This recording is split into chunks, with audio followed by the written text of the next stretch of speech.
Morning, lovelies. How are you guys this morning?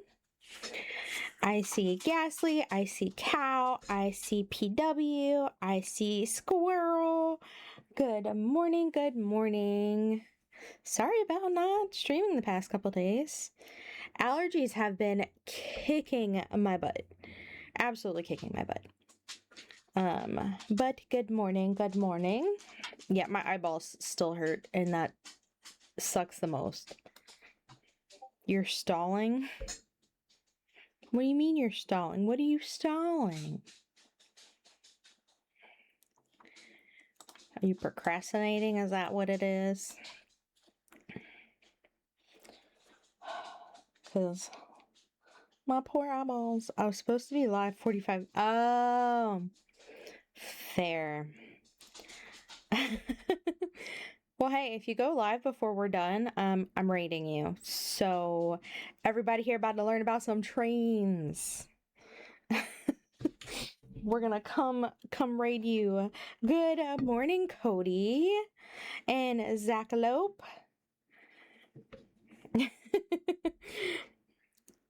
I started early because I didn't have time to do my deep dive. So I don't know if anybody but Jake was in my live when I was live on TikTok the other day. I'm actually going to be painfully learning the drawing program Krita today. Ooh. But we're still going to learn about trains, right? You're my most Look educational at fan. Ghastly. Look at that watch streak. Thank you for being here. I hope that wasn't double for y'all because it was double for me. My bad.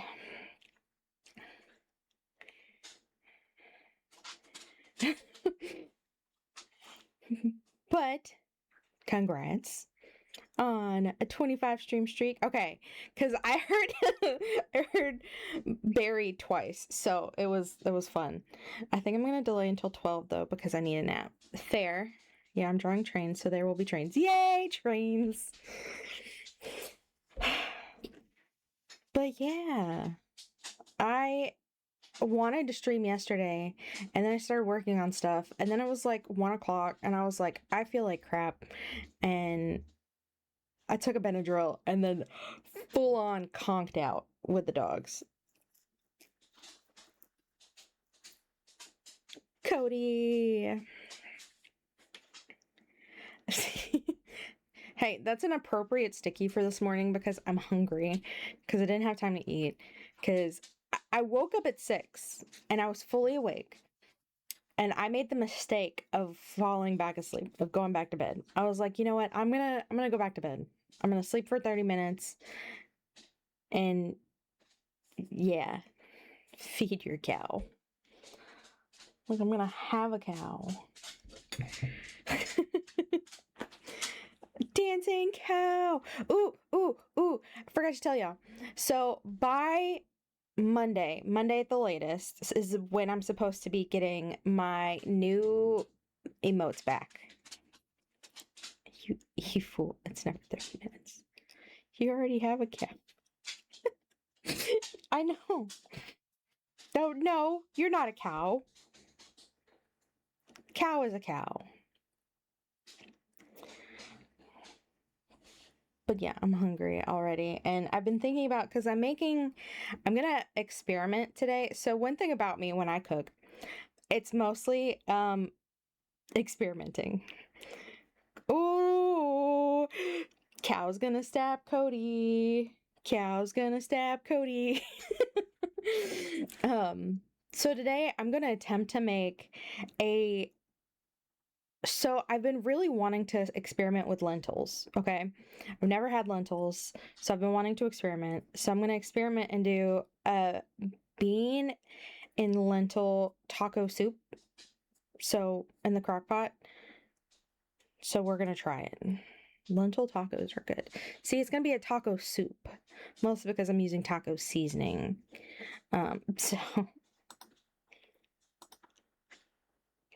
So it's going to be a fun experiment.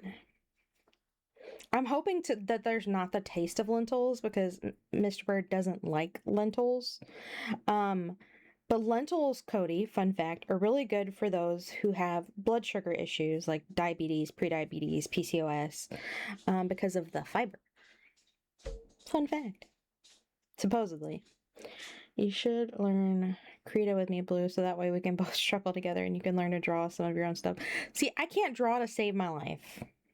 Can't draw to save my life. Whatsoever. That's why I pay for art.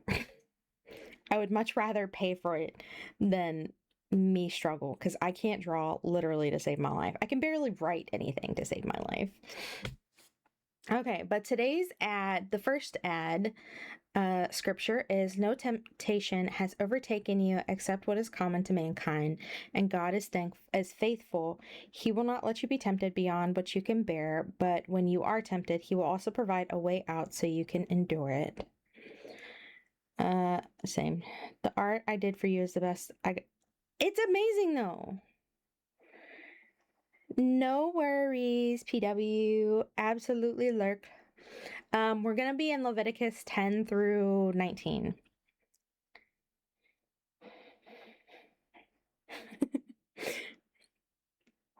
But yeah, so I have emotes coming by Monday. So it's gonna be like 160 emotes. I won't be able to use many of them here on Twitch just because they're the animated emotes. So we're gonna see how many it'll let me. I think I can do like 3 maybe right now, but they're all gonna be in Discord. I don't know where else I can put them right now, but there's a lot. It was like 160 emotes, so I don't know what they're all gonna look like, but we're gonna see. And then when I get this next Twitch payout, which isn't much, I'm gonna go ahead and get my oh my gosh, my retexture done. I can't brain this morning, guys. I haven't had coffee yet. I have it next to me, but I've only had like a sip because it wasn't sweet enough because I like my coffee really sweet. She always wigs out. My model wigs out whenever I do get a sip. Okay. It's almost that time. Thank you for the head pats, Cody. Me and Barry appreciate it. Okay, so Barry's muted.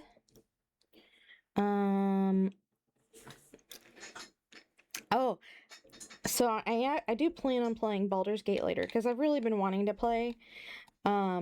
So we're gonna play Baldur's Gate later, and I actually have a thing now, a counter so we can count whenever I die and everything. So okay, who is ready for Leviticus 10? I hope you are because I am and then I'm not all at the same time. But I really just want to get back into Isaiah. I only read through one yesterday, and so I'm really excited to get back into Isaiah. But we're going to get into Leviticus 10.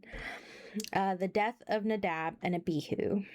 Aaron's sons, Nadab and Abihu, took their censers, put fire in them, and added incense, and they offered unauthorized fire before the Lord, contrary to his command. So fire came out from the presence of the Lord and consumed them. Wow. And they died before the Lord. Moses then said to Aaron, "This is what the Lord spoke of when he said, 'Among those who approach me, I will be proved holy. In the sight of all the people, I will be honored.'" Aaron remained silent. Moses summoned Mishael and Elzaphan, sons of Aaron's uncle Uzziel, and said to them, "Come here, carry your cousins outside the camp, away from the front of the sanctuary." So they came and carried them, still in their tunics, outside the camp, as Moses ordered. Then Moses said to Aaron and his sons Eleazar and Ithamar, "Do not let your hair become unkempt, and do not tear your clothes, or you will die, and the Lord will be angry with the whole community." But your relatives, all the Israelites, may mourn for those the Lord has destroyed by fire. Do not leave the entrance to the tent of meeting, or you will die, because the Lord's anointing oil is on you. So they did as Moses said. Then the Lord said to Aaron, You and your sons are not to drink wine or other fermented drink whenever you go into the tent of meeting, or you will die. This is a lasting ordinance for the generations to come, so that you can distinguish between the holy and the common, between the clean and the unclean. And so you can teach the Israelites all the decrees the Lord has given them through Moses. Moses said to Aaron and his remaining sons, Eleazar and Ithamar, Take the grain offering left over from the food offerings prepared without yeast and presented to the Lord, and eat it beside the altar, for it is most holy. Eat it in the sanctuary area, because it is your share and your son's share of the food offerings presented to the Lord. For so I have been commanded. But you and your sons and your daughters may eat the breast that was waved and the thigh that was presented. Eat them in a ceremonially clean place. They have been given to you and your children as your share of the Israelites' fellowship offerings. The thigh that was presented and the breast that was waved must be brought with the fat portions of the food offerings, to be waved before the Lord as a wave offering. This will be the perpetual share for you and your children, as the Lord has commanded. When Moses inquired about the goat of the sin offering and found that it had been burned up, he was angry with Eleazar and Ithamar, Aaron's remaining sons, and asked, Why didn't you eat the sin offering in the sanctuary area? It is most holy. It was given to you to take away the guilt of the community by making atonement for them before the Lord. Since its blood was not taken into the holy place, you should have eaten the goat in the sanctuary as I commanded. Aaron replied to Moses, Today they sacrifice their sin offering and their burnt offering before the Lord, but such things as this have happened to me. Would the Lord have been pleased if I had eaten the sin offering today? When Moses heard this, he was satisfied. Clean and unclean food. The Lord said to Moses and Aaron, Say to the Israelites, Of all the animals that live on land, these are the ones you may eat. You may eat any animal that has a divided hoof and that chews cud. There are some that only chew the cud or only have a divided hoof, but you must not eat them. The camel, though it chews the cud, does not have a divided hoof. It is ceremonially unclean for you. The hyrax, though it chews the cud, does not have a divided hoof. It is unclean for you. The rabbit, though it chews the cud, does not have a divided hoof. It is unclean for you. And the pig, though it has a divided hoof, does not chew the cud. It is unclean for you. You must not eat their meat or touch their carcasses. They are unclean for you. Of all the creatures living in the water of the seas and the streams, you may eat any that have fins and scales. But all creatures in the seas or streams that do not have fins and scales, whether among all the swarming things or among all the other living things in the water, you are to regard as unclean. And since you are to regard them as unclean, you must not eat their meat. You must regard their carcasses as unclean. Anything living in the water that does not have fins and scales is to be regarded as unclean by you. Good morning, Fenrir. Welcome in. Welcome in. We are in Leviticus 11. These are the birds you are to regard as unclean and not to eat because they are unclean: the eagle, the vulture, the black vulture, the red kite, any kind of black kite, any kind of raven, the horned owl, the screech owl, the gull, any kind of hawk, the little owl, the cormorant, the great owl, the white owl, the desert owl, the osprey, the stork, any kind of heron, the hoopoe, and the bat. All flying insects that walk on all fours are to be regarded as unclean by you. There are, however, some flying insects that walk on all fours that you may eat, those that have jointed legs for hopping on the ground. Of these, you may eat any kind of locust, katydid, cricket, or grasshopper, but all other flying insects that have 4 legs you are to regard as unclean. You will make yourselves unclean by these. Whoever touches their carcasses will be unclean till evening. Whoever picks up one of their carcasses must wash their clothes, and they will be unclean till evening. Cody, you can eat grasshoppers. Every animal that does not have a divided hoof or that does not chew the cud is unclean for you. Whoever touches the carcasses of any of them will be unclean. Of all the animals that walk on all fours, those that walk on their paws are unclean for you. Grasshoppers taste like dirt. Ew, I can only imagine. Whoever touches their carcasses will be unclean till evening. Anyone who picks up their carcasses must wash their clothes, and they will be unclean till evening. These animals are unclean for you. Of the animals that move along the ground, these are unclean for you: the weasel, the rat, any kind of great lizard, the gecko, the monitor lizard, the wall lizard, the skink, and the chameleon. Of all those that move along the ground, these are unclean for you. Whoever touches them when they are dead will be unclean till evening. When one of them dies and falls on something, that article, whatever its use, will be unclean. Whether it was made of wood, cloth, hide, or sackcloth, put it in water, it will be unclean till evening, then it will be clean. If one of them falls into a clay pot, everything in it will be unclean, and you must break the pot. Any food you are allowed to eat that has come into contact with water from any such pot is unclean, and any liquid that is drunk from such a pot is unclean. Anything that comes from their carcasses falls on becomes unclean. I don't know why my brain just like glitched. An oven or cooking pot must be broken up. They are unclean, and you are to regard them as unclean. A spring, however, or a cistern for collecting water remains clean, but anyone who touches one of these carcasses is unclean. If a carcass falls on any seeds that are to be planted, they remain clean. But if water has been put on the seed and a carcass falls on it, it is unclean for you. If an animal that you are allowed to eat dies, anyone who touches its carcass will be unclean till evening. Anyone who eats some of its carcass must wash their clothes, and they will be unclean till evening. Anyone who picks up the carcass must wash their clothes, and they will be unclean till evening. Every creature that moves along the ground is to be regarded as unclean. It is not to be eaten. You are not to eat any creature that moves along the ground, whether it moves on its belly or walks on all fours or on many feet, it is unclean. Do not defile yourselves by any of these creatures. Do not make yourselves unclean by means of them or be made unclean by them. I am the Lord your God. Consecrate yourselves and be holy, because I am holy. Do not make yourselves unclean by any creature that moves along the ground. I am the Lord who brought you up out of Egypt to be your God. Therefore be holy, because I am holy. These are the regulations concerning animals, birds, every living thing that moves about in the water, and every creature that moves along the ground. You must distinguish between the unclean and the clean, between living creatures that may be eaten and those that may not be eaten. Okay, 12 is really short. Purification after childbirth. The Lord said to Moses, "Say to the Israelites, a woman who becomes pregnant and gives birth to a son will be ceremonially unclean for 7 days, just as she is unclean during her monthly period. On the 8th day, the boy is to be circumcised. Then the woman must wait 33 days to be purified from her bleeding. She must not touch anything sacred or go to the sanctuary until the days of her purification are over. If she gives birth to a daughter, for 2 weeks the woman will be unclean as during her period. Then she must wait 66 days to be purified from her bleeding." Dang. Good evening, DePrazzo.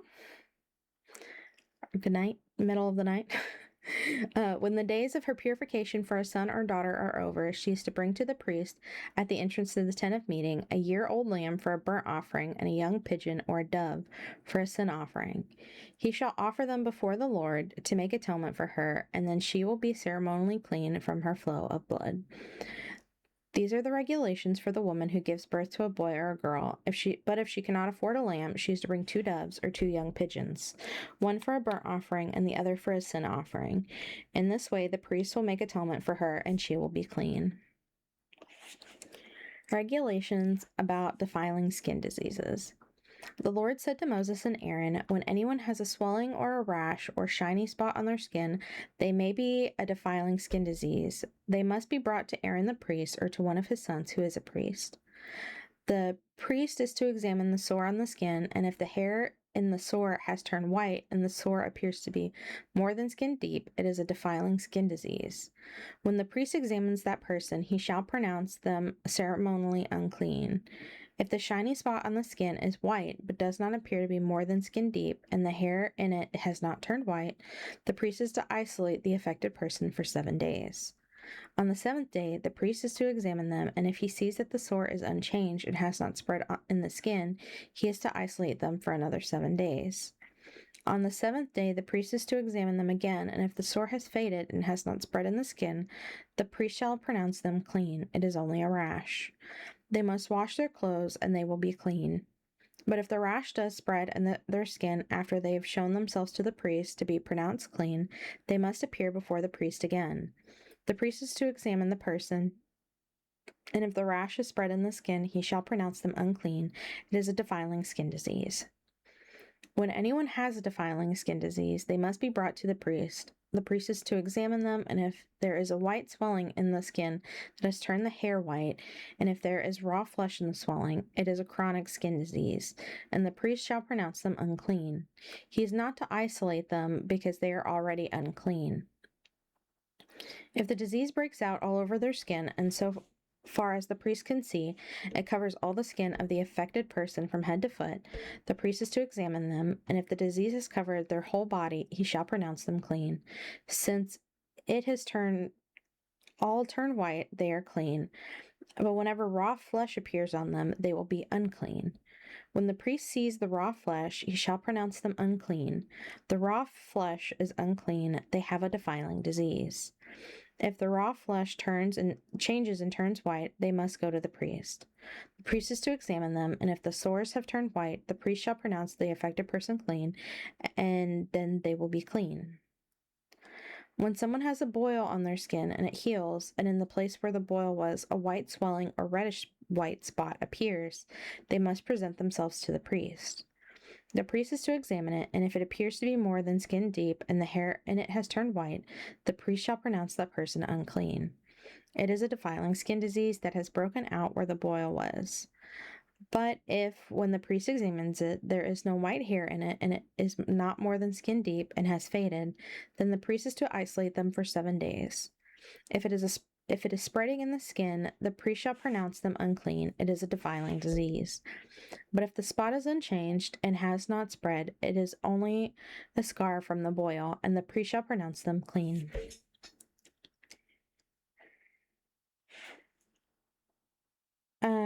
Hello, Nova. Why is the top thing Twitch? I don't know. That's up to you.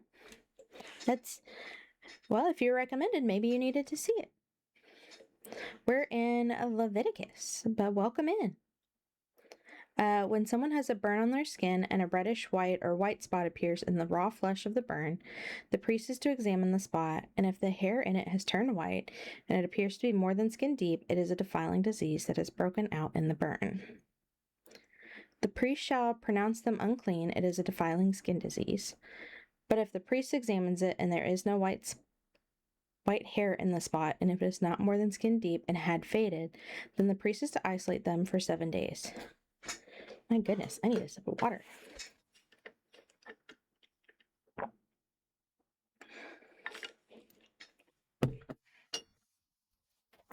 Okay.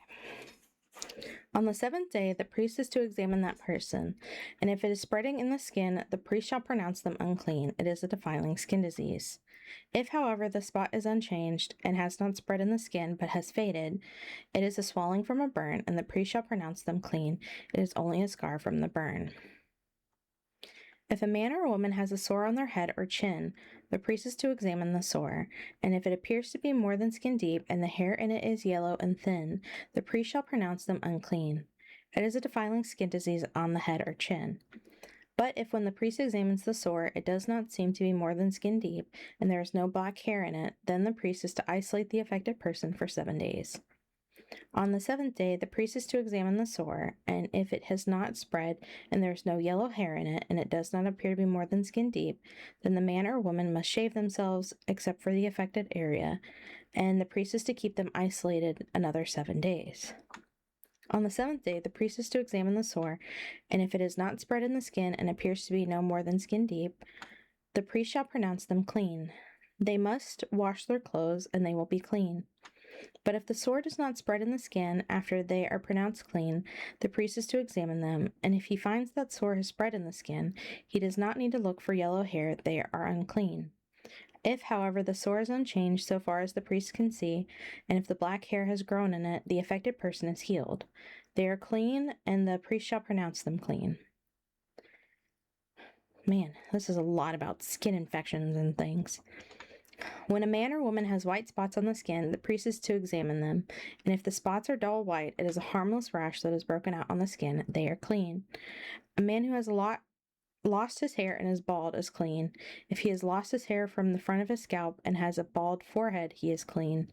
But if he has a reddish white sore on his bald head or forehead, it is a defiling disease breaking out on his head or forehead. The priest is to examine him, and if the swollen sore on his head or forehead is reddish white, like a defiling skin disease, the man is diseased and is unclean. The priest shall pronounce him unclean because of the sore on his head. Anyone with such a defiling disease must wear torn clothes, let their hair be unkempt, cover the lower part of their face, and cry out, "Unclean, unclean." As long as they have the disease, they remain unclean. They must live alone. They must live outside the camp. And it makes you wonder how much leprosy they must have seen to have such a thorough system for detecting. Well, this was all literally what God was telling Moses to tell everybody else. That if it meets any of these requirements, that these people are to be isolated. So that's the same with like the food.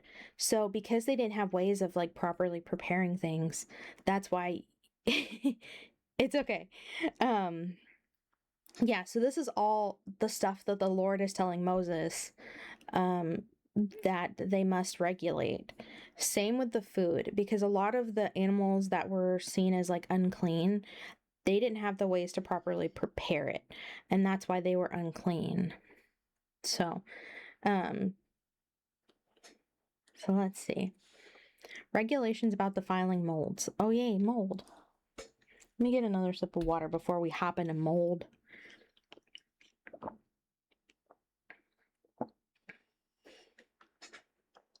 Okay, time for mold. Regulations about defiling molds. As for any fabric that is spoiled with a defiling mold, any woolen or linen clothing, any woven or knitted material of linen or wool, any leather or anything made of leather, if the affected area in the fabric, the leather, the woven or knitted material, or any other leather article is greenish or reddish, it is to be a defiling mold and must be shown to the priest. So yeah, everything God like says in this section is like literally for their best interest. So like the mold, the skin diseases, the animals, like to keep them healthy. The priest is to examine the affected area and isolate the article for 7 days. On the 7th day, he is to examine it, and if the mold has spread in the fabric, the woven or knitted material, or the leather, whatever its use, it is a persistent defiling mold, the article is unclean. He must burn the fabric, the woven or knitted material of wool or linen, or any leather article that has been spoiled, because the defiling mold is persistent. The article must be burned. But if when the priest examines it, the mold has not spread in the fabric, the woven or knitted material or leather article, he shall order that the spoiled article be washed. I don't know. The Kofi bot's being weird. Because I turned it off, but I don't know. It's being weird.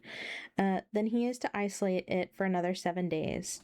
After the article has been washed, the priest is to examine it again, and if the mold has not changed its appearance, even though it has not spread, it is unclean. Burn it, no matter which side of the fabric has been spoiled. If, when the priest examines it, the mold has faded after the article has been washed, he is to tear the spoiled part out of the fabric, the leather, or the woven or knitted material. But if it reappears in the fabric, in the woven or knitted material, or in the leather article, it is a spreading mold. Whatever has the mold must be burned. Any fabric, woven, or knitted material, or any leather article that has been washed and is rid of the mold must be washed again, then it will be clean. These are the regulations concerning defiling molds in woolen or linen clothing, woven or knitted material, or any leather article for pronouncing them clean or unclean. Oh, we're back to the skin diseases. We're now talking about the cleansing of those skin diseases. Cleansing from defiling skin diseases. The Lord said to Moses, "These are the regulations for any diseased person at the time of their ceremonial cleansing when they are brought to the priest. The priest is to go outside the camp and examine them. If they have been healed of their defiling skin disease, the priest shall order that two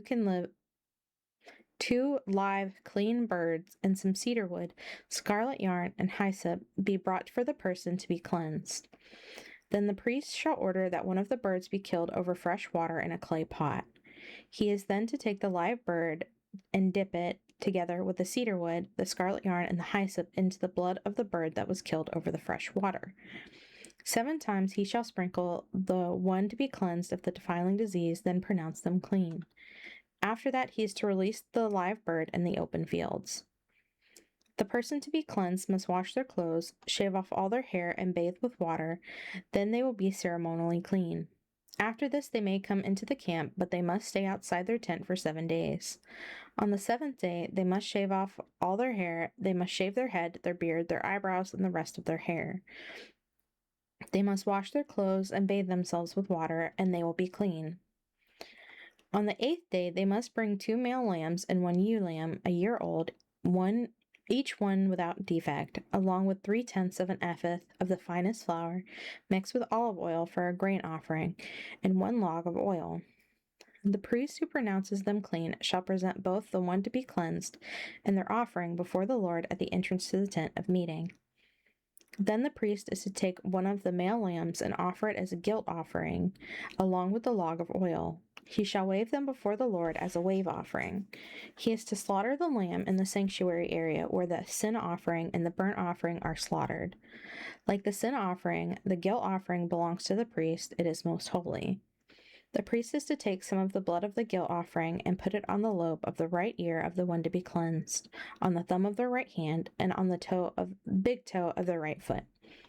The priest shall then take some of the log of oil and pour it in the palm of his own left hand, dip his right forefinger into the oil in his palm, and with his finger sprinkle some of it before the Lord 7 times. The priest is to put some of the oil remaining in his palm on the lobe of the right ear of the one to be cleansed, on the thumb of the right hand, and on the big toe of the right foot, on top of the blood of the guilt offering. The rest of the oil in his palm the priest shall put on the head of the one to be cleansed and make atonement for them before the Lord. Then the priest is to sacrifice the sin offering and make atonement for the one to be cleansed from their uncleanness. After that, the priest shall slaughter the burnt offering and offer it on the altar, together with the grain offering, and make atonement for them, and they will be clean. If, however, they are poor and cannot afford these, they must take 1 male lamb as a guilt offering and to be waved to make atonement for them, together with 1/10 of an ephah of the finest flour mixed with olive oil for a grain offering, a log of oil, and 2 doves or 2 young pigeons, such as they can afford, one for a sin offering and the other for a burnt offering. On the 8th day, they must bring them for their cleansing to the priest at the entrance to the tent of meeting before the Lord. The priest is to take the lamb for the guilt offering, together with the log of oil, and wave them before the Lord as a wave offering. He shall slaughter the lamb for the guilt offering, and take some of its blood, and put it on the lobe of the right ear of the one to be cleansed, on the thumb of the right hand, and on the big toe of the right foot.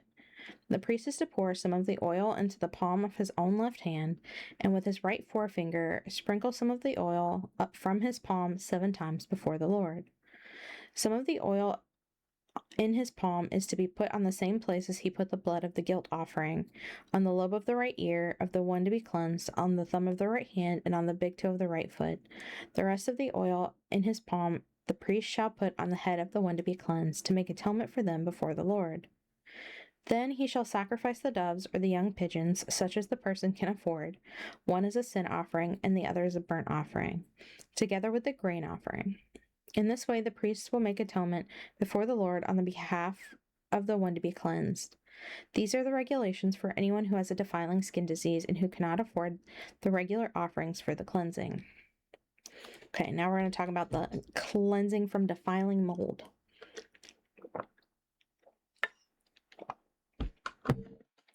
Okay. Cleansing from defiling molds. The Lord said to Moses and Aaron, "When you enter the land of Canaan, which I am giving you as your possession, and I put a spreading mold in a house in that land, the owner of the house must go and tell the priest, 'I have seen something that looks like a defiling mold in my house.' The priest is to order the house to be emptied before he goes in to examine the mold, so that nothing in the house will be pronounced unclean. After this, the priest is to go in and inspect the house. He is to examine the mold on the walls, and if it has a greenish or reddish depressions that appear to be deeper than the surface of the wall, the priest shall go out the doorway of the house and close it up for 7 days. On the 7th day, the priest shall return to inspect the house.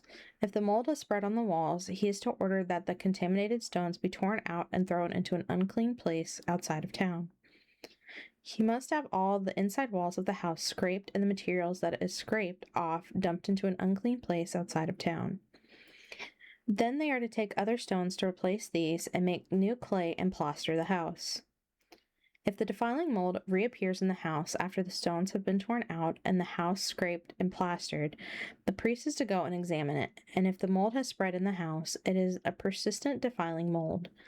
The house is unclean, it must be torn down, its stones, timbers, and all the plaster, and taken out of the town to an unclean place. Anyone who goes into the house while it is closed up will be unclean till evening. Anyone who sleeps or eats in the house must wash their clothes. But if the priest comes to examine it and the mold has not spread after the house has been plastered, he shall pronounce the house clean. Then the defiling mold is gone. Yeah, mold is not fun. To purify the house, he is to take 2 birds and some cedar wood, scarlet yarn, and hyssop. He shall kill one of the birds over the fresh water in a clay pot. Then he is to take the cedar wood, the hyssop, the scarlet yarn, and the live bird, dip them into the blood of the dead bird and the fresh water, and sprinkle the house 7 times. He shall purify the house with the bird's blood, the fresh water, the live bird, the cedar wood, the hyssop, and the scarlet yarn. Then he is to release the live bird in the open fields outside the town. In this way, he will make atonement for the house, and it will be clean. Had my bathroom flood a few months ago and had to rip up. Oh, and treat mold. Oh, yeah, that sucks. That had to be rough. These are the regulations for any defiling skin disease, for a sore, for defiling molds in fabric or in a house, and for swelling, a rash, or a shiny spot, to determine when something is clean or unclean. These are the regulations for defiling skin diseases and defiling molds. Okay, Burbot. Discharges causing uncleanness. The Lord said to Moses and Aaron, "Speak to the Israelites and say to them, when any man has an unusual bodily discharge, such a discharge is unclean. Whether it comes flowing from his body or is blocked, it will make him unclean." Hi, Lo-Fi. Is that a cloud or is that a rock? You rock. Hi, rock. Is it a rock or a cloud? I can't tell. It's so tiny. A cloud. I'm a cloud. This is how this is about to get real weird up in here. We're talking about discharge. This is how his discharge will bring about uncleanness. I'm a cloud. Okay. Any bed the Cody with the raccoon. Any bed the man with a discharge lies on will be unclean, and anything he sits on will be unclean. Anyone who touches his bed must wash their clothes and bathe with water, and they will be unclean till evening. Whoever sits on anything that the man with discharge sat on must wash their clothes and bathe with water, and they will be unclean till evening. Whoever touches the man who has a discharge must wash their clothes and bathe with water, and they will be unclean till evening. If the man with discharge spits on anyone who is clean, they must wash their clothes and bathe with water, and they will be unclean till evening. Everything the man sits on when riding will be unclean, and whoever touches any of the things that were under him will be unclean till evening. Whoever picks up those things must wash their clothes and bathe with water, and they will be unclean till evening. And we were just talking about myself being around. Yeah. Right. Okay. Anyone the man with a discharge touches without rinsing his hands with water must wash their clothes and bathe with water, and they will be unclean till evening. A clay pot that the man touches must be broken, and any wooden article is to be rinsed with water. When a man is cleansed from his discharge, he is to count off 7 days for ceremonial cleansing. He must wash his clothes and bathe himself with fresh water, and he will be clean. On the 8th day, he must take 2 doves or 2 young pigeons and come before the Lord to the entrance to the tent of meeting and give them to the priest. The priest is to sacrifice them, the one for a sin offering and the other for a burnt offering. In this way, he will make atonement before the Lord for the man because of his discharge. When a man has an emission of semen, he must bathe his whole body with water, and he will be unclean till evening. Any clothing or leather that the semen has on it must be washed with water, and it will be unclean till evening. When a man has sexual relations with a woman, and there is an emission of semen, both of them must bathe with water, and they will be unclean till evening. When a woman has her regular flow of blood, the impurity of her monthly period will last 7 days, and anyone who touches her will be unclean till evening. Anything she lies on during her period will be unclean, and anything she sits on will be unclean. Anyone who touches her bed will be unclean. They must wash their clothes and bathe with water, and they will be unclean till evening. Anyone who touches anything she sits on will be unclean. They must wash their clothes and bathe with water, and they will be unclean till evening. Whether it is the bed or anything she is sitting on. Oh, no, it gets worse. It gets worse. Periods are worse. You weren't in here when we did the pregnant part. So whenever a woman has a baby, she has to wait 7 days and then go get the baby, if it's a boy, circumcised, and then has to be out. If it's a boy, she has to be away from people for 30 days. I think it was 38 days. And then if it's a girl, she has to be away for 66 days. So it's wild.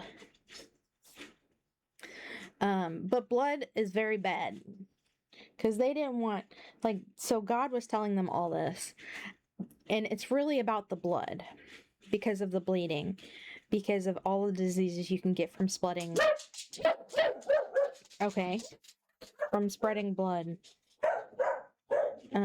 There's someone at my front door. Who's at my front door?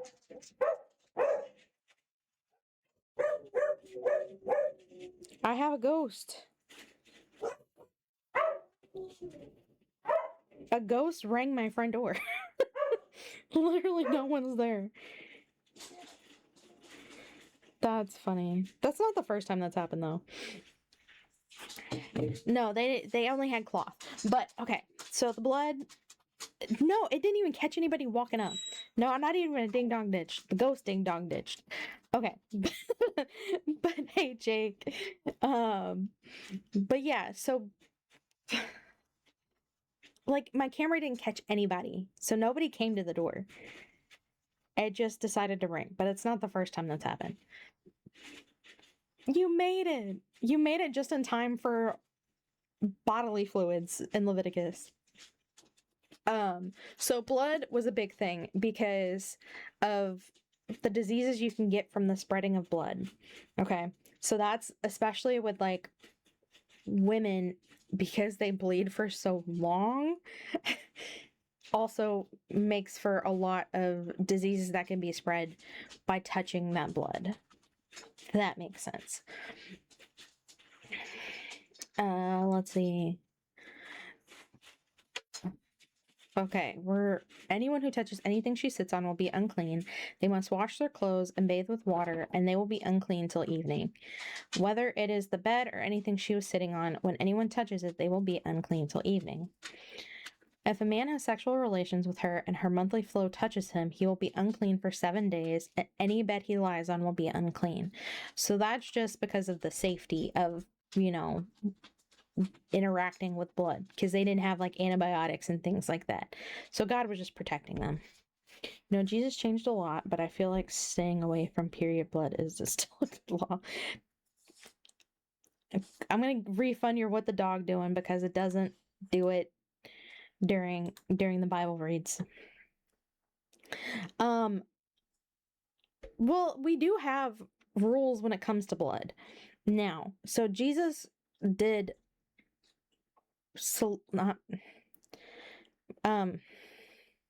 Oh my gosh, I can't word. So Jesus fulfilled the law, so we don't have to worry about these laws, but we still have to worry about interacting with blood because there's so many blood transmitted diseases that we still are unclean whenever we interact with blood, if that makes sense. So we still have a lot of regulations when it comes to blood and needles and things like that. Even more so than this, even though we don't have to like go hide outside of town whenever we have our periods or whenever we have discharges. But we have a lot of regulations when it comes to bodily fluids. Your own blood seems cleaner than others. Is that weird? Yeah, we're still held to moral law, but not the ceremonial law. So that's like the tattoo thing.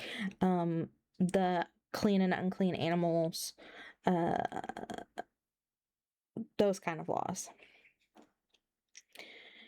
So, yeah, yeah, yes and no.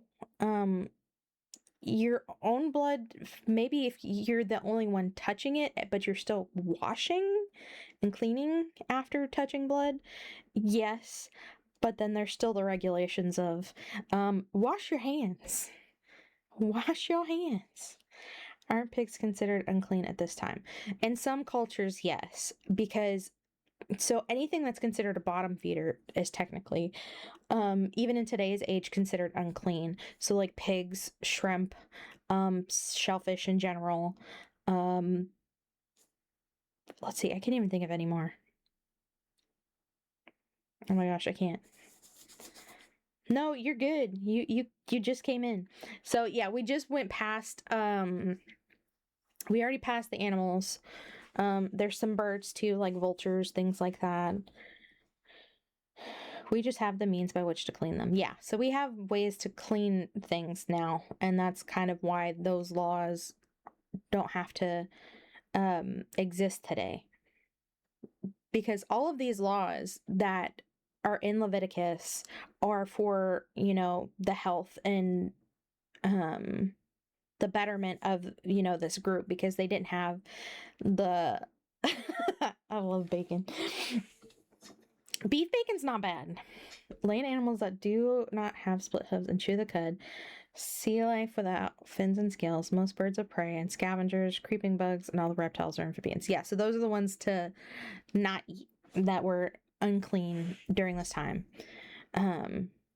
Because literally all of these like bad things are just literally the Lord being like, look, I'm here to make sure that y'all get to where you're getting to. So follow these things and you won't die from something dumb like a disease. Cody. I don't know. I love pretty much all the things that don't have any of those. Yeah. Well, God was just like, y'all aren't gonna die from diseases because you didn't follow what I said. So he's giving that to them to be like, look, here, follow these rules. You won't die from something dumb or being dumb. Okay. When she is cleansed from her discharge, she must count off 7 days, and after that, she will be ceremonially clean. On the 8th day, she must take 2 doves or 2 young pigeons and bring them to the priest at the entrance to the tent of meeting. The priest is to sacrifice one for a sin offering and the other for a burnt offering. In this way, he will make atonement for her before the Lord for the uncleanness of her discharge. No shame to anyone who doesn't eat pork. I personally don't eat shellfish, but that's because I find them disgusting most of the time. Clam chowder is the exception. So, I don't eat a lot of pork bacon. I am really, really picky when it comes to pork bacon. The only pork bacon that I really, really like is like fresh from a farm kind of pork bacon. I prefer turkey, honestly. Also, beef bacon's pretty good. Mr. Bird is allergic to shellfish, so we don't eat a lot of shellfish, but I love me some like imitation crab and shrimp. I love me some shrimp. Cows scare me more than any pig meat. Like, why are there so many cow gods? Because cows were abundant. So that's one thing I can actually answer. Do you remember when they made the calf? because that's one thing that they readily saw. Because there was so many, it was easy to hold them up as deities because of they fed them, honestly, is really what it comes down to. Is cows were a source of protein and sustenance in multiple ways. So, and they did a lot of work. Like cows pulled things. Like there's a lot of reasons why they had cows as like their own deities. I love any shellfish. I'm picky about shellfish. You should go to Malaysia. They have amazing beef bacon. Ooh. Is it super hot in Malaysia? It's probably super humid in Malaysia. Cows make me shudder. Like in general, I hope Conductor Cow is not in here still as we talk about eating beef and cow. And it depends on when you go and where. Most of the time it's between it's hasn't been too bad normally, like 28 to 36 degrees Celsius. Chicken, yeah, chicken's good. Eat more chicken. Chick-fil-A. It is the Lord's chicken. Okay. The priestess sacrifice one for a sin offering and the other for a burnt offering. And this way we will make atonement for her before the Lord for the uncleanness of her discharge. You must keep the Israelites separate from things that make them unclean, so they will not die in their uncleanness for defiling my dwelling place, which is among them.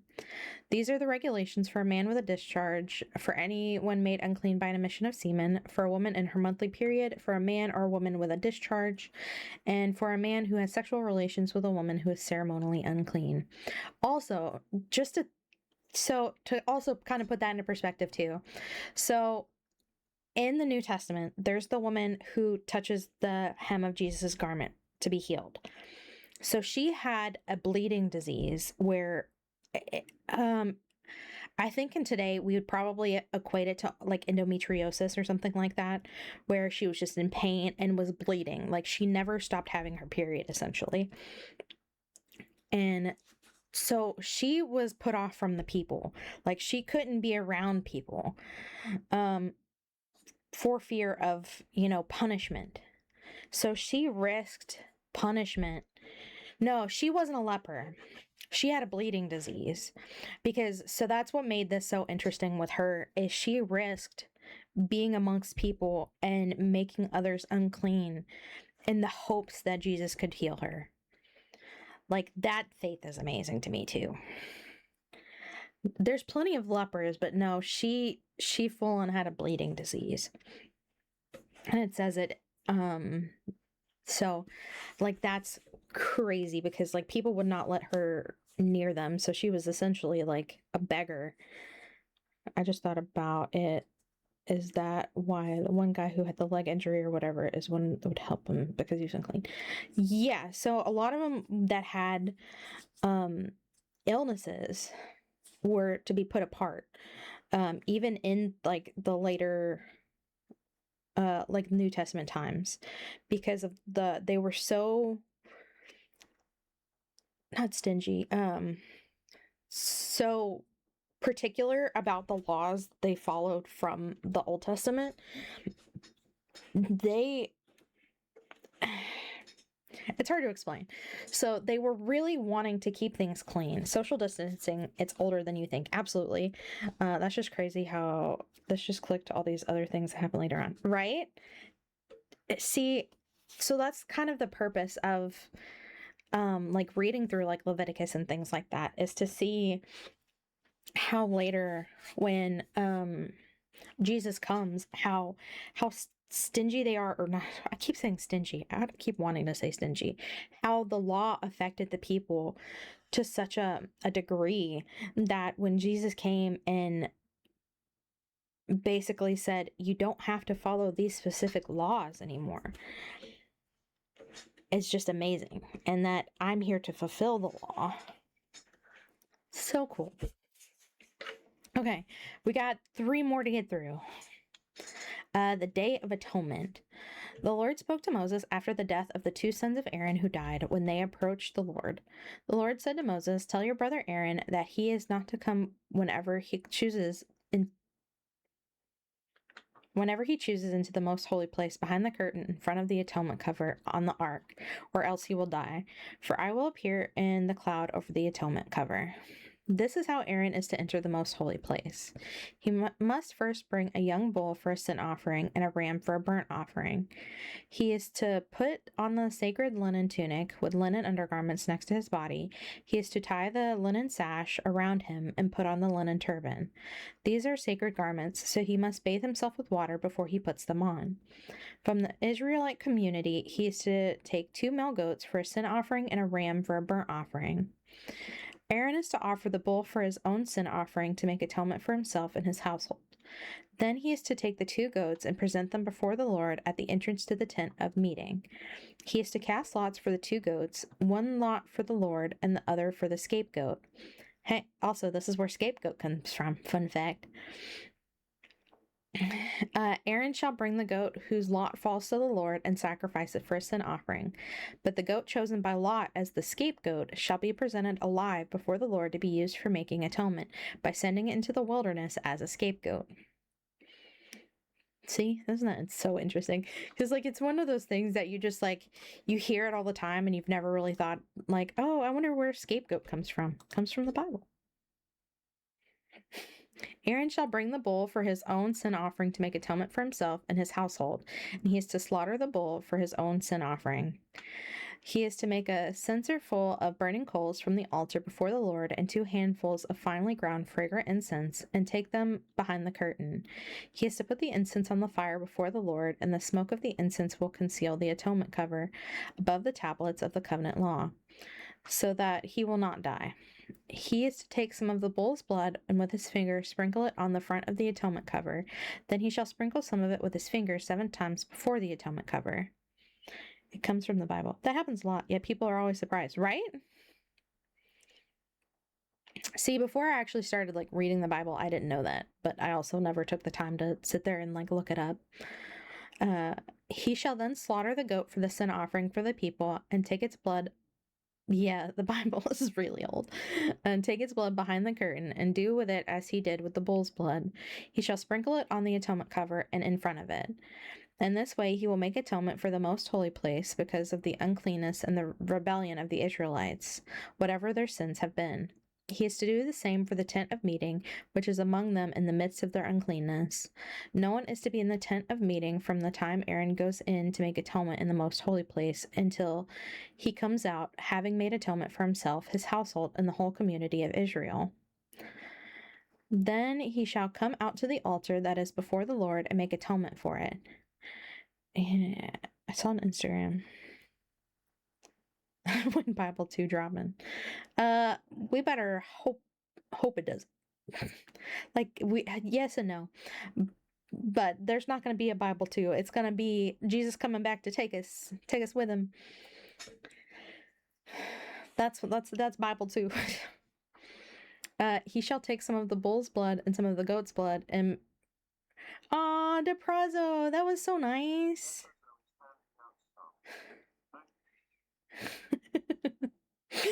So you can't hear Burbot. You can't hear Barry, but I heard Barry. And he said DePrazzo's handing out subs. Thank you. Aw. Bible 2, the Bibling. In a way, our testimonies are the Bible too. In a way. That's a wonderful point. That's an amazing point, actually. That's a really good way to look at our testimonies.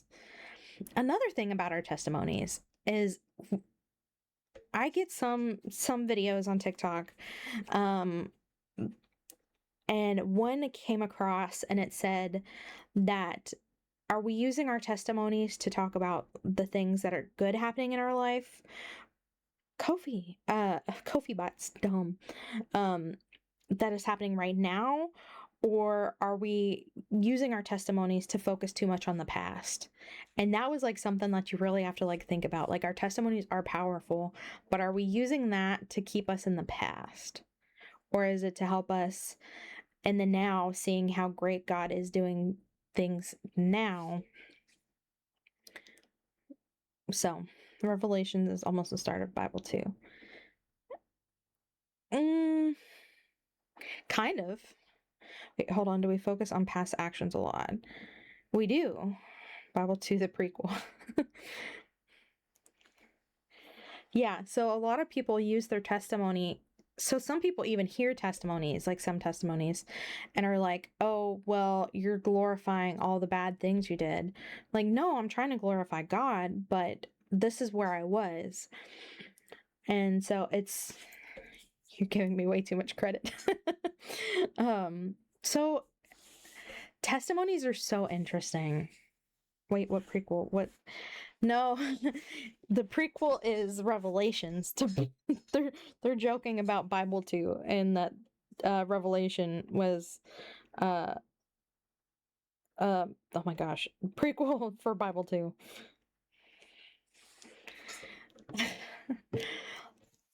Okay. I think we're almost done with 16.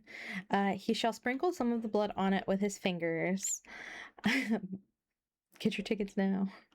Oh, I thought they meant prequel for the Bible. Oh. The prequel to the Bible is there was nothing. uh, some of the goat's blood and put it on the horns of the altar. He shall sprinkle some of the blood on it with his fingers 7 times to cleanse it and consecrate it from the uncleanness of the Israelites. When Aaron has finished making atonement for the most holy place, the tent of meeting, and the altar, he shall bring forward the live goat. Bible Volume 0, 1. There was nothing. Yeah. The goat will carry he shall send the goat away into the wilderness in the care of someone appointed for the task. The goat will carry on itself all their sins to a remote place, and the man shall release it in the wilderness. Then Aaron is to go into the tent of meeting and take off the linen garments he put on before he entered the most holy place, and he is to leave them there. He shall bathe himself with water in the sanctuary area and put on his regular garments. Then he shall come out and sacrifice the burnt offering for himself and the burnt offering for the people to make atonement for himself and for the people. He shall also burn the fat of the sin offering on the altar. The man who releases the goat as a scapegoat must wash his clothes and bathe himself with water. Afterward, he may come into camp. The bull and the goat for the sin offerings, whose blood was brought into the most holy place to make atonement, must be taken outside the camp. Their hides, flesh, and intestines are to be burned up. The man who burns them must wash his clothes and bathe himself with water. Afterward, he may come into the camp. This is to be a lasting ordinance for you. On the 10th day of the 7th month, you must deny yourselves and do not do any work, whether native born or a foreigner residing among you, because on this day atonement will be made for you to cleanse you. Then before the Lord you will be clean from all your sins. Oh my goodness. It is a day of Sabbath rest, and you must deny yourselves. It is a lasting ordinance. The priest who is anointed and ordained to succeed his father as high priest is to make atonement. He is to put on the sacred linen garments and make atonement for the most holy place, for the tent of meeting and the altar, for the priests and all the members of the community. This is to be a lasting ordinance for you, and atonement is to be made once a year for all the sins of the Israelites. And it was done as the Lord commanded Moses. Eating blood. No vampires. Eating blood forbidden. The Lord said to Moses, "Speak to Aaron and his sons, and to all the Israelites, and say to them, this is what the Lord has commanded. Any Israelite who sacrifices an ox, a lamb, or a goat in the camp or outside of it, instead of bringing it to the entrance to the tent of meeting, to present it as an offering to the Lord in front of the tabernacle of the Lord, that person shall be considered guilty of bloodshed. They have shed blood and must be cut off from their people. This is so the Israelites will bring to the Lord sacrifices they are now making in the open fields, especially that now that vampires are basically real to some extent. No blood. Yeah. They must bring them to the priest, that is, to the Lord, at the entrance to the tent of meeting, and sacrifice them as fellowship offerings. The priest is to splash the blood against the altar of the Lord at the entrance to the tent of meeting, and burn the fat as an aroma pleasing to the Lord. They must no longer offer any of their sacrifices to the goat idols to whom they prostitute themselves. This is to be a lasting ordinance for them and for generations to come. Say to them, any Israelite or any foreigner residing among them who offers a burnt offering or a sacrifice and does not bring it to the entrance to the tent of meeting to sacrifice it to the Lord must be cut off from the people of Israel. I will set my face against any Israelite or any foreigner residing among them who eats blood, and I will cut them off from the people. For the life of a creature is in the blood, and I have given it to you to make atonement for yourselves on the altar. It is the blood that makes atonement for one's life. Therefore, I say to the Israelites, none of you may eat blood, nor any foreigners residing among you eat blood. So, that right there, for the life of a creature is in the blood. I have given it to make atonement on the altar. And it is the blood that makes atonement for one's life. So, that also will come back as whenever Jesus is the final sacrifice. Any Israelite or any foreigner residing among you who hunts on any animal or bird that may be eaten must drain out the blood and cover it with earth, because the life of every creature is its blood. That is why I have said to the Israelites, you must not eat the blood of any creature, because the life of every creature is its blood. Anyone who eats it must be cut off. Anyone, whether native born or foreigner, who eats anything found dead or torn by wild animals must wash their clothes and bathe with water, and they will be ceremonially unclean until evening. Then they will be clean. But if they do not wash their clothes and bathe themselves, they will be held responsible. Okay, I know y'all have been waiting for this.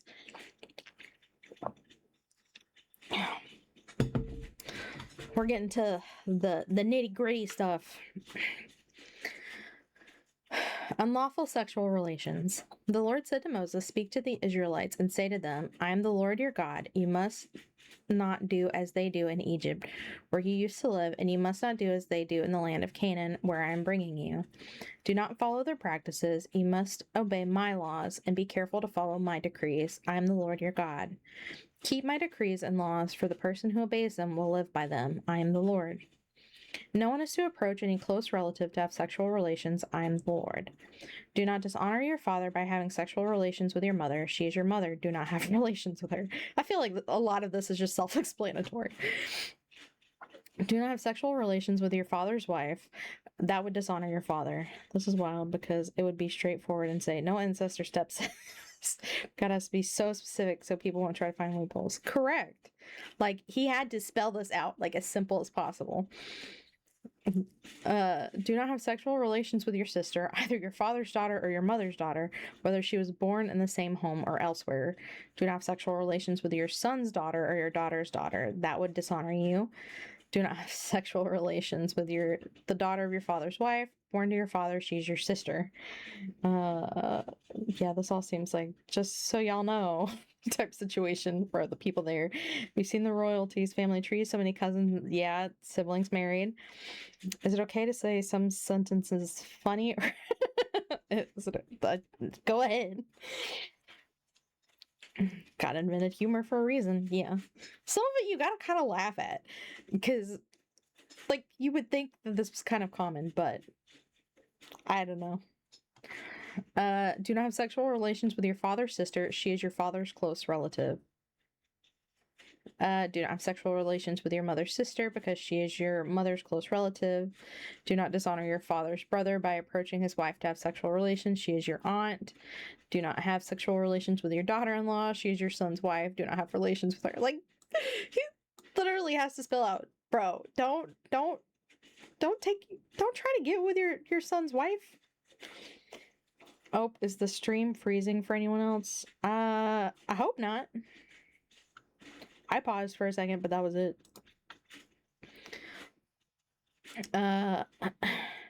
Do not have sexual relations for your brother's wife. That would dishonor your brother.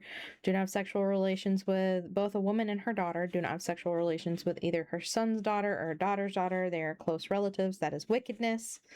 Yeah. Do not take your wife's sister as a rival wife and have sexual relations with her while your wife is living. See, now that's just cruel that he has to even say that. Do not approach a woman to have sexual relations during the uncleanness of her monthly period. Okay. Do not have sexual relations with your neighbor's wife and defile yourself with her. Why would people try and find this many loopholes to do incest? Correct! He has to say it so many times. Do not give any of your children to be sacrificed to Molech, for you must not profane the name of your God. I am the Lord. Okay, so that's just in the middle. Do not have sexual Do not have sexual relations with a man as one does with a woman. That is detestable. Do not have sexual relations with an animal and defile yourself with it. One must not present herself to an animal to have sexual relations with it. That is perversion. Correct. A little breather, you might say. I guess so. Do not defile yourselves in any of these ways, because this is how the nations that I'm going to drive you out before you became defiled. Even the land was defiled, so I punished it for its sins. It's like when there's a sign on the bathroom that says, "Don't pee in the sink." That means people were already doing that, and we're planning on continuing doing that. It's crazy. Absolutely. It's wild. And the land vomited out its inhabitants. But you must keep my decrees and my laws. The native born and the foreigners residing among you must not do any of these detestable things. For all these things were done by the people who lived in the land before you, and the land became defiled. And if you defile the land, it will vomit you out as it vomited out the nations that were before you. Everyone who does any of these detestable things, such persons must be cut off from their people. Keep my requirements and do not follow any of the detestable customs that were practiced before you came, and do not defile yourselves with them. I am the Lord your God. No naughtiness with your wives, fathers, sisters, daughters, husbands, nieces, half brothers, father's grandmother. Exactly. Okay. Our last section for the day. Various laws. They are so gonna go into shambles. I can count at least 5 people in my head that as soon as they go, it's gonna be a nightmare. Yeah. The Lord said to Moses, "Speak to the entire assembly of Israel and say to them, 'Be holy because I, the Lord your God, am holy. Each of you must respect your mother and father. You must observe my Sabbaths. I am the Lord your God. Do not turn to idols or make metal gods for yourselves. I am the Lord your God. When you sacrifice a fellowship offering to the Lord, sacrifice it in such a way that it will be accepted on your behalf. It shall be eaten on the day you sacrifice it or on the next day. Anything left over until the 3rd day must be burned up. If any of it is eaten on the 3rd day, it is impure and will not be accepted. Whoever eats it will be held responsible because they have desecrated what is holy to the Lord. They must be cut off from their people. When you when you reap the harvest of your land, do not reap to the very edges of your field or gather the gleanings of your harvest. Do not go over your vineyard a second time or pick up the grapes that have fallen. Leave them for the poor and the foreigner. I am the Lord your God.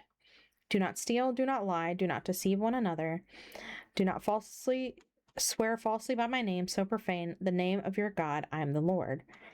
Do not make idols of metal, Israel. I wonder who that's for. Do not defraud or rob your neighbor. Do not hold back the wages of a hired worker overnight. Do not curse the deaf or put a stumbling block in front of the blind, but fear your God. I am the Lord. Do not pervert justice. Do not show partiality to the poor or favoritism to the great, but judge your neighbor fairly. Do not go about spreading slander among your people. Do not do anything that endangers your neighbor's life. I am the Lord. Do not hate a fellow Israelite in your heart. Rebuke your neighbor frankly, so you will not share in their guilt. How often were they tripping blind people?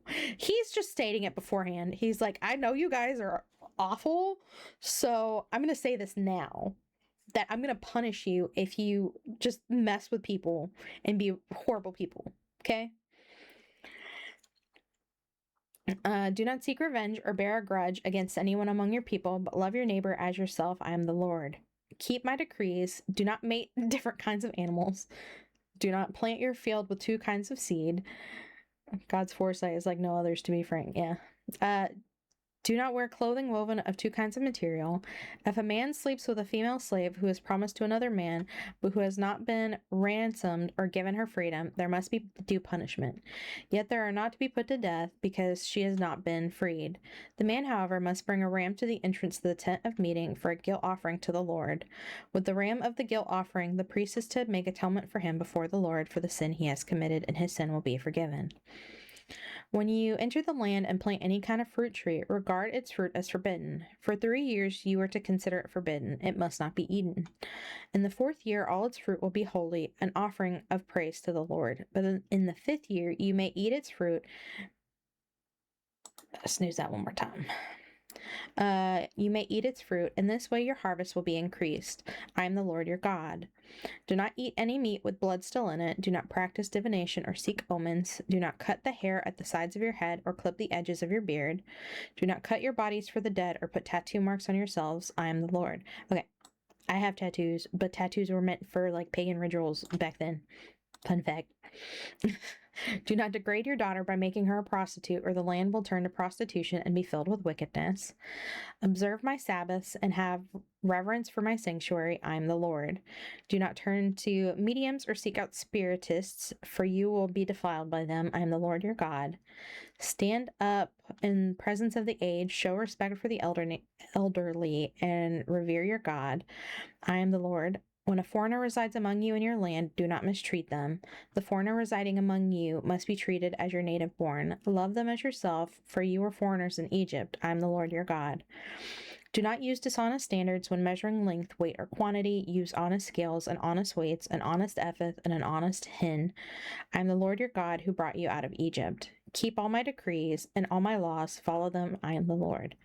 Yeah, grim engravings and such. I don't think God would be too upset at a potato on the ankle. Get the reference. I don't get the reference. That sounds familiar though. I don't know. Okay. Ooh, Monday we get to start first thing with punishments for sin. That'll be a lovely way to start a Monday morning. Okay. Let me know if you have any prayer requests before we say our prayer. What an upbeat to start the week. I'm going to go ahead and run an ad real quick so we don't hit the ad whenever we start the prayer. But go ahead and put in prayer requests. I'm going to see flowers, punishments for your actions. So that way by the time we get done, we should be able to raid Rayla and listen in as they continue through the armor of God. So I'm going to run the ad real quick. Prayer for my stomach problems. Let me add it. That's not what I want.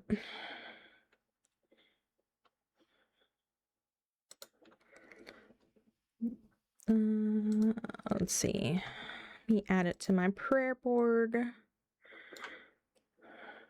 I have a question. People that are LGBT, they can be forgiven, right? I've always been confused, but I think you'd give the clearest answer. Okay, so my answer when it comes to LGBT is that a lot of...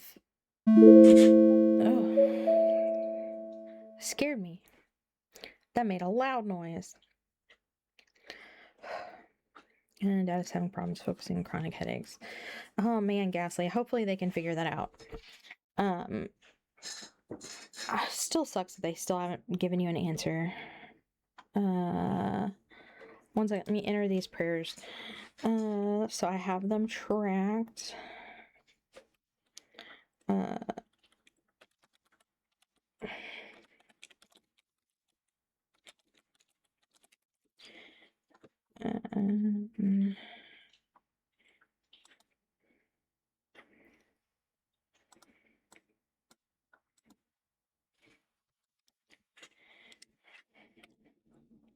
Sorry, I'm taking my notes real quick.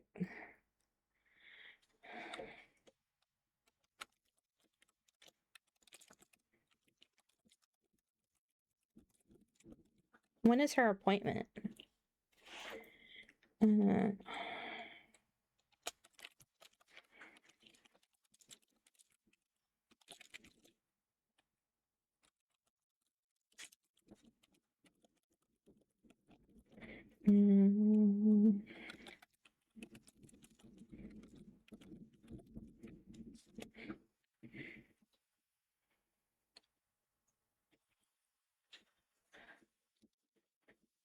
One second. The doctor has to approve stuff. Got it. Simple answer is that sin is sin. All sin can be forgiven except blasphemy of the Spirit. Yeah. So the biggest reason that the Bible does talk... I now have a coffee in my hand.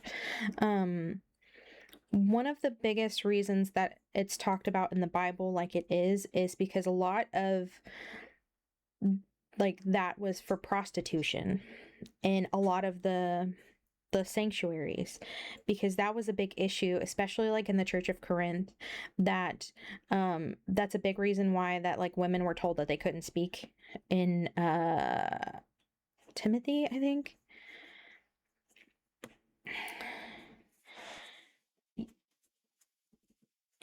So important to note that repentance is more than just saying sorry. You gotta, yeah. Yeah, but you can be so the Lord has already forgiven us through Jesus, but we still have to repent and deny our flesh daily. So that's any kind of temptation that you know is wrong. Um, we're still told to love one another. So all of this hate about, people who are LGBT going to hell and things like that, I think is incorrect. But that's my opinion. Homosexuality can be forgiven, but you still have to turn away from it and stop practicing it.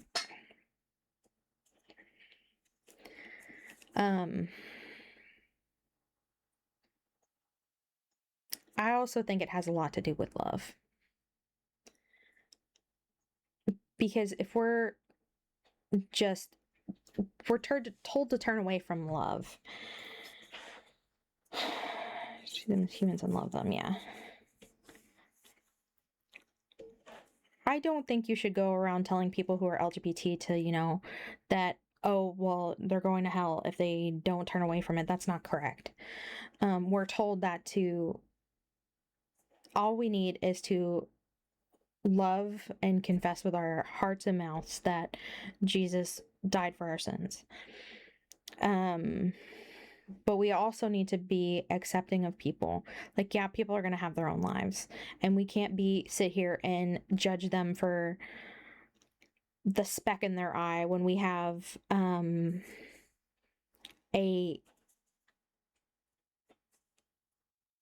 log in ours.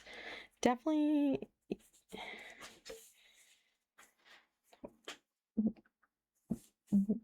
we're not called to be judges. We're called to just love one another. They have to make their own decisions. Correct. I don't think the repent for the kingdom of God is at hand is a great way to say that. Come as you are, but don't stay as you are. Yeah, you're meant to change in the Lord. You're meant to become one with the Lord. Correct. It's not going to achieve anything telling people things like that. We want to tell them that you have the opportunity to be with the Lord. You give hope for an alternative. Correct. I feel like if anything, God will talk to them when it's time. Because if we scare people to turn to Christ, it turns people away from Him. That's exactly why it took me so long to come back to Christ. For those who don't know, like my full testimony, I was away from Christ for a very, very long time. I was raised in the church. I have family members who are gay. I have people that I love. I'm different. I have tattoos. I'm kind of alt. So I saw a lot of the negativity of Christianity of, oh, you're going to hell. You're going to hell. You're going to hell for all these different reasons, and no actual teaching of, the love that God gives us. And that's why I spent so long away, because I didn't get to see the love of God through other people. And I was never also really taught the Bible.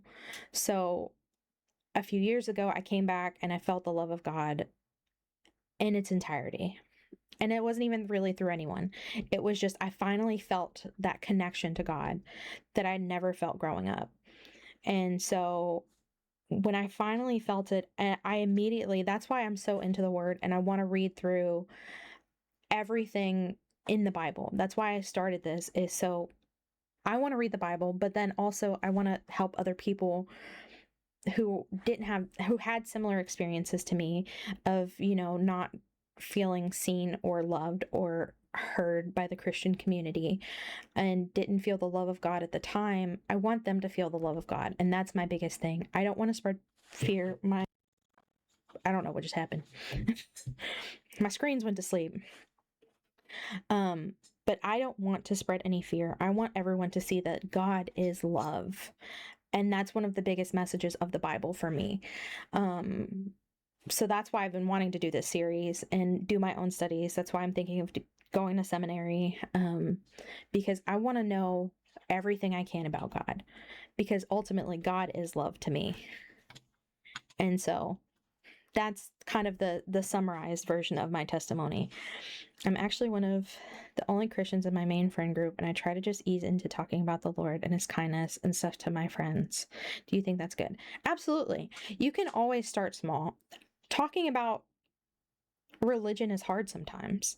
Talking about Christianity, because of some of the negative annotations of, other Christians who aren't showing the true Christianity, it's hard sometimes because, I think nowadays it's not even like Christians fighting against non-Christians, it's Christians fighting against Christians. Me and my friends will casually talk and I try to heal the bad experiences. It's really hard to. They have to have a God moment for it to become a real thing. Our relationship with him, so why not lead with that? Absolutely. And it can always be as simple as, hey, I was reading my Bible and you should hear this story. Like, there's some really good stories in there that are really cool. So if you got female friends, no one knows the story of Deborah. Deborah's really cool. No, it's okay. The fact that we're going longer is perfectly all right. But it comes down to trying to show that love in ways that you can. And talking about the good of the Bible and knowing the context of what things are said. So, like in Leviticus, we're talking about all these different laws. A lot of them were due to things that were happening at that time. I have a friend who's I'm always trying to bring to Christ up in one way or another, but not be obnoxious and be like, you need Jesus, boy. See, yeah. Because the more we need to spread the goodness of God, but then we also have to be not scary about it is the best way to say that. Because if we sit there pushing and pushing and pushing and pushing and pushing and pushing and pushing and beating a dead horse with somebody, they're not going to take that. They're going to just see you pushing your beliefs on them. They're not going to see it as, oh, well, this is God trying to reach me through this person. They don't know that. They will only see as people what we want to see. It's really going to take us just, planting those seeds, watering here and there for it to actually grow. We can't sit here and drown the seed that we planted with water. We have to be, understand what God's telling us to do with telling everybody the word. And that's why also I'm like, oh, well, if you don't believe, you can't be in the stream. No, I definitely don't want that. I would love to have people who are just starting to consider believing to be here so that we can discuss things. But I think that's why it's important you don't throw a bucket of water on a cactus, kind of thing. We water the seeds as it's needed, and God does the rest. We can't make the rose grow and bloom. All we can do is water it and wait, and let God do the work. We can help. We can give that love, spread that water, and help the plant, give it some nutrients, but it's all in God's hands. There's only so much that we can do. So, if I hope so. Thank you, Jake. I appreciate that because that's really what I wanted. I didn't want a place where there was pressure to be okay, Kofi bot needs to chill. I didn't want to make a place where it felt rigid. I want us to feel comfortable talking about kind of these topics and talking about the deeper parts of, Christianity and what we're called to do as a group.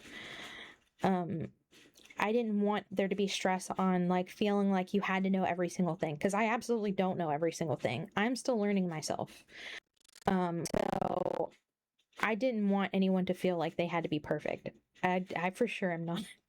And I don't try to be perfect. I want to have a place where you can ask questions, I can ask questions, we can all learn together and just, be in the word. And that's kind of been my ultimate goal in doing all these Bible streams and as frequently as I do. But it led to some really great discussions. It always does.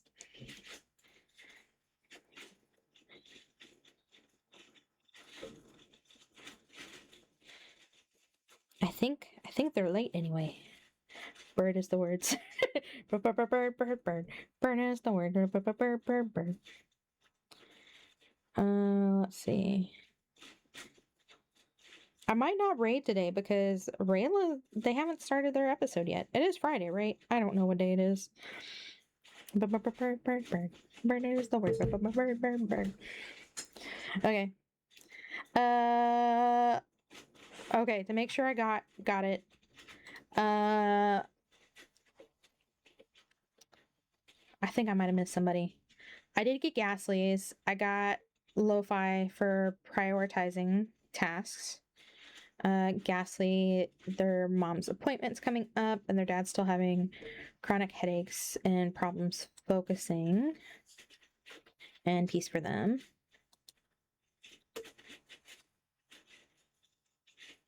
Jake, I have a question. Are you Banana in Discord? Because you have like 3 usernames, I think. And I'm trying to remember who's who. Okay. It's okay. I wanted to make sure that was you. Because I'm trying to piece together all your usernames. They're all kind of similar, except for your TikTok one. Got it. Okay. Does anybody else have any prayer requests before I pray us out? Because yeah, I'm not gonna. Yeah, it is Friday, but they haven't started. Okay, one more. What you got?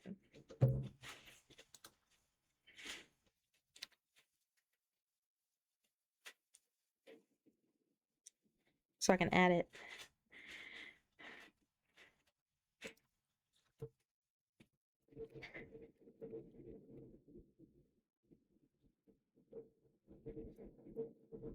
I got yours, Cody.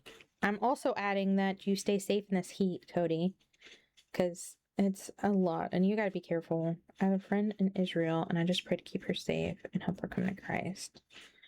Okay, let me add that. Uh,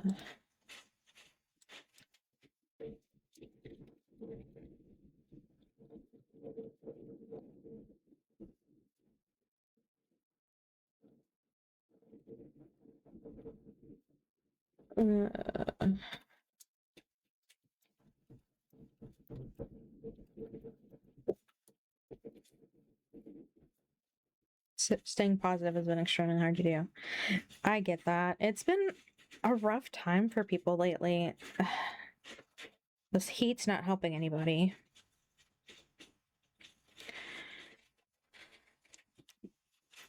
But if you need anything, everyone who has prayers for their mental health, just know that I am always here for you guys. I have toast in my mouth.